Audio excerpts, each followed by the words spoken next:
tratar el tema de, ¿puedo hacer las actividades, las terapias cognitivas de mi familiar con Alzheimer en casa? Aquí con nuestra invitada Catherine Vergara, neuropsicóloga de Hogar La Ponderosa.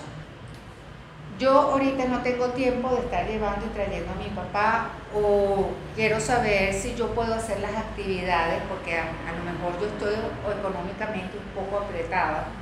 ¿Puedo hacer esa actividad cognitiva, ayudar a mi papá en casa? Sí. A ver, en principio la estimulación cognitiva o las actividades cognitivas se deben hacer en base a una evaluación neuropsicológica. O sea, una vez que se tenga la evaluación neuropsicológica, la especialista hace como una recomendación de los tipos de ejercicios que se pueden hacer con ese paciente. La idea sería que el especialista como que entrene un poco al familiar. Podría explicitar, digamos, cómo se hacen las actividades, qué tipo de funciones se pueden estar estimulando con esas actividades, para que el familiar lo pueda hacer poco a poco en casa. De hecho, digamos que cuando uno trabaja en estimulación cognitiva, uno tiene que entrenar de alguna manera al familiar, porque es imposible ver al paciente todos los días. O sea, como especialista, uno no puede ver al paciente todos los días, pero la idea es que el paciente se mantenga estimulado todos los días.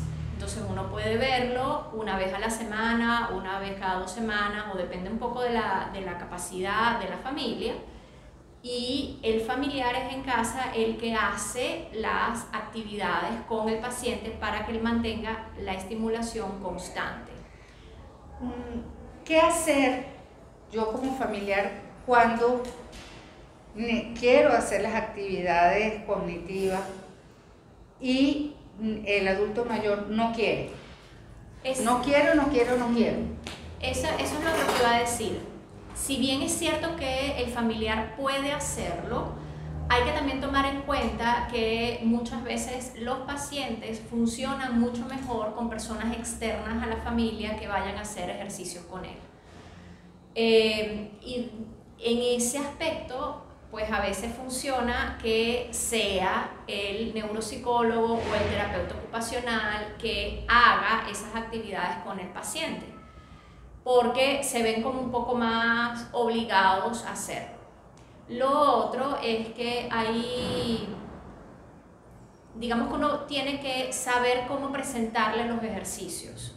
Entonces, muchas veces ayuda a decirle al paciente que en lugar de que esos ejercicios son como para él, es que a uno le mandaron algunos ejercicios porque tiene problemas de memoria y necesita entonces ayuda de él. Por ejemplo, yo siempre pongo por ejemplo el ejemplo de la sopa de letras.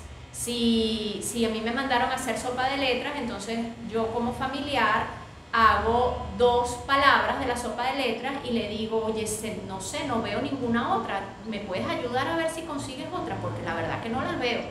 Y entonces pido como ayuda al paciente para que esa persona se mantenga estimulada, pero sin saber que está haciendo actividades cognitivas, por ejemplo. A mí me encanta decirle a ellos que, aparte de la ayuda, de decir, vamos y me ayudas, porque ellos se sienten útiles, se sienten importantes. Y muchas veces también, algunas veces, tampoco quieren con ese familiar o ese amigo que los pueda ayudar. Y uno se reinventa. Yo creo que uno se reinventa con todas las cosas que hay. Ayudar en casa, por ejemplo.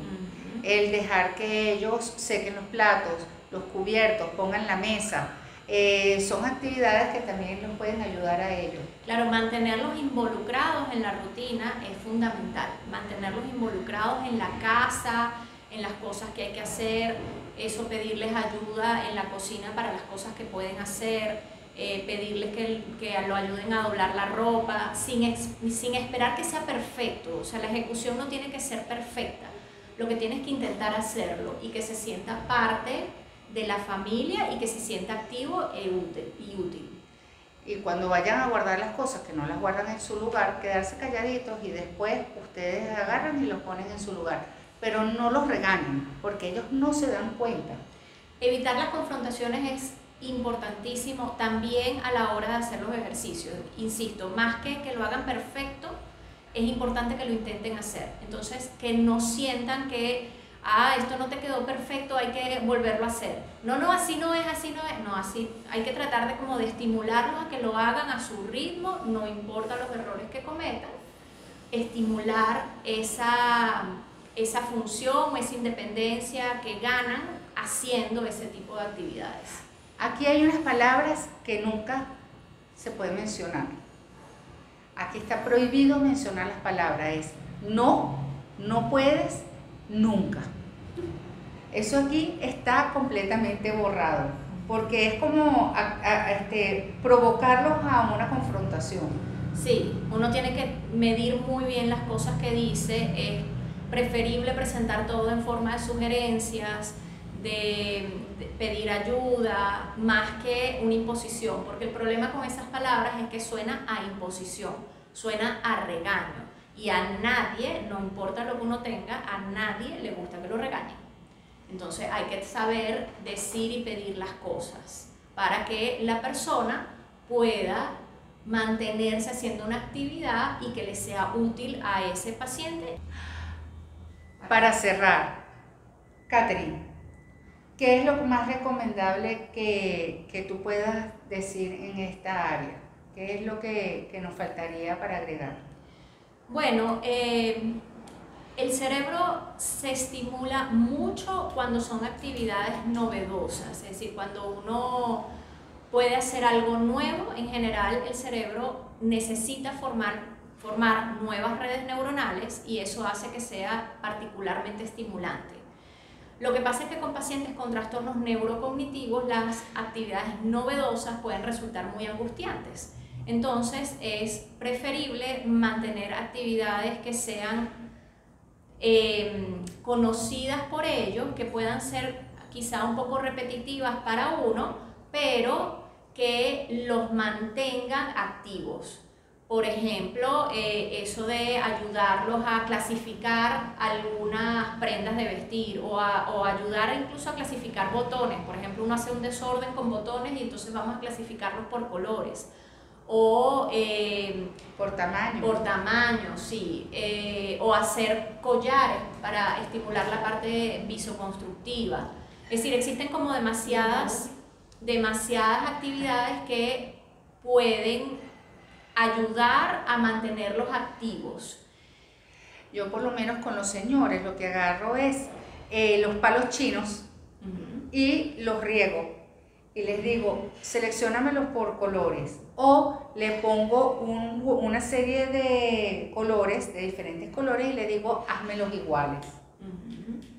O el 1, con el 1 puedes hacer muchísimo, el juego 1 de cartas, sí. Pueden hacer muchísimas cosas, que después se las enseñaremos cuando ya veamos el tema de las actividades. Bueno, para cerrar, muchas gracias por acompañarnos y espero que esto haya sido de su ayuda y lo que nos sigan viendo en las redes sociales.